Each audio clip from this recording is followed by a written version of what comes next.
why they buried that passage underneath the synagogue floor. That's what they believed in, and that's why they committed suicide. Okay. Finally, she says, our brothers, line 36, after enduring their brief pain, now drink of ever-flowing life by virtue of God's covenant. I guess it's the brother talking. I too, like my brother, surrender my body and life, line 37, for the laws of my ancestors, calling on God to show kindness to our nation, and that soon in my trials and afflictions to bring you to confess that He alone is God, so that with my brothers and myself there may be an end to the wrath of Daniel, of the Almighty, rightly let loose on the whole nation. You see, there's that rightly let loose, but still he is going to go to his death. The king fell into rage, treated this one more cruelly than the others, because he was smarting from the young man's scorn. And so the last of brothers met his end undefiled with perfect trust in the Lord. The mother was the last to die after her son. Okay, I've only read all that. Why? To show you the ethos of the period and where martyrdom and resurrection of the dead first come in. Believe me, Bin Laden is using the same ideas today. This is what he's promising all his people. It's what he's promising the people who blow themselves up in Iraq. It's what these people are promising all the people who want to come and blow up Long Beach. I don't think these people were quite like that, but these doctrines passed into Christianity and into Islam. And it all, I think, the first place that it happened is right here in the 2nd century BC in Palestine, in this movement that we've been watching here. Okay, Judas Maccabee, chapter 8. Made their way secretly among the villages, rallying the kinsfolk, recruiting those loyal to Judaism, assembled 6,000. They purified the temple and so on. So, I don't need to read all this material here for you. Chapter 10. They restored the temple. The day of the purification of the temple, line 10:5, came on the very day the temple had been profaned by the foreigners, the 25th of Kislev. It's like 25th of December. They kept 8 festal days with rejoicing in the manner of the Feast of Tabernacles, remembering how, not long before at the time of the Feast of Tabernacles, they had been living in the mountains and caverns like wild beasts. That's why they keep 8 days of Hanukkah. Not because of the miraculous candles and rabbinic Judaism or whatever. It's because they took 8 days of the Sukkot tabernacles that commemorates the wilderness sojourn of Moses and applied it to their wilderness sojourn. These are the first wilderness sojourners who are fighting in the way of God in the wilderness. Now, I'm not advocating, I'm just telling you that's the way it is. They also decreed by public edict, ratified by vote, that the whole Jewish nation should celebrate these same days every year. Okay, the first holiday on record that I know, according to this book, not God-given, ratified by vote of the nation. This is all new stuff. This is not Moses on Sinai. This is ratified by vote. Do I believe it?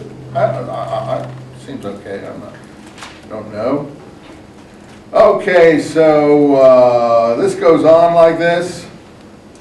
Some more celestial events in chapter 11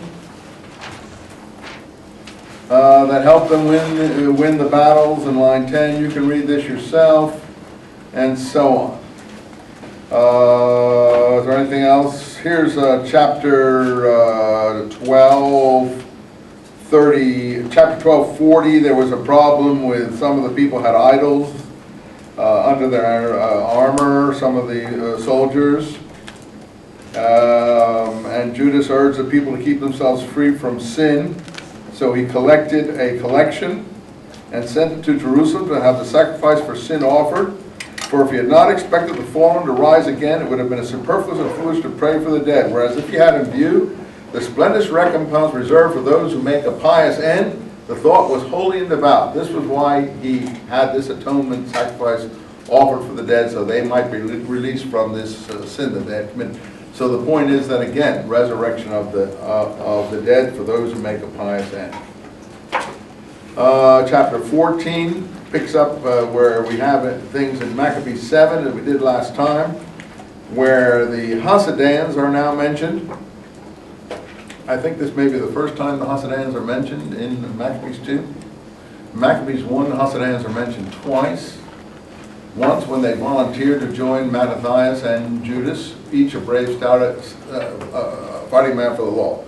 Second time in chapter 7, when I read you last time when we broke, that Alchemus, former high priest, according to 14:3 here, willfully incurred defilement at the time of the insurrection, had come with a Seleucid appointment, and they went over to Alchemus, according to Maccabees 1.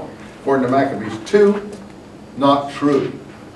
Those Jews called Hasideans, say this Alchemus, who are led by Judas Maccabee, line 6, are warmongers and rebels who are preventing the kingdom from finding stability. That is why, after being deprived of my hereditary dignity, I mean the high priesthood, I have come here now. As long as Judas remains alive, the state will enjoy no peace, he says to the Seleucid rulers. Do I believe that speech? It sounds reasonable. So the Hasideans are the followers of Judas par excellence. In Daniel's terms, they are the saints of the Most High God. They are the holy ones of the Most High God. Alchemus is coming from which priesthood line? Just a Zadokite priesthood line, but not a righteous one, just priest of Aaron. But pre-Maccabean. Pre-Maccabean, there'd be lots of them, but he's not a righteous priest. He's a treacherous, he incurred defilement, it says here. He would be also Sadducee in terms of genealogical Sadducees. But these are, you see, if you want to call them Sadducees in the Maccabean period, I think they're more than genealogical Sadducees. They also make a very great claim on independence, righteousness, and purity. That's all I can do tell you about here. But so I told you last time, and you picked me up. Why didn't you tell us that at the beginning? Because we needed all this material first. So my solution to this in Maccabees, Zadokites, Christians in Qumran, that book, is that to say, okay, which is right, Maccabees 2 or Maccabees 1? Let's assume they're both right, because the Pharisees do claim that they're descended also from Hasideans, and many people think that the word Pharisee has something to do with the word Hasidean, but it doesn't. Pharisee in Hebrew means to break away, to split. So I propose this theory, it's not proven, that in this period there were Pharisee Hasideans.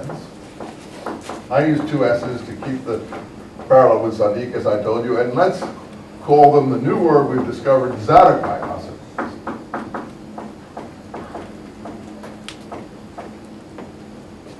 And that both descended from the Hasidic movement that believed in resurrection of the dead. The Pharisees believe, even to this day, Rabbinic Judaism believes in resurrection of the dead. Christianity believes in resurrection of the dead. Supposedly the Sadducees, according to Josephus, didn't. But the Sadducees we're looking at here do.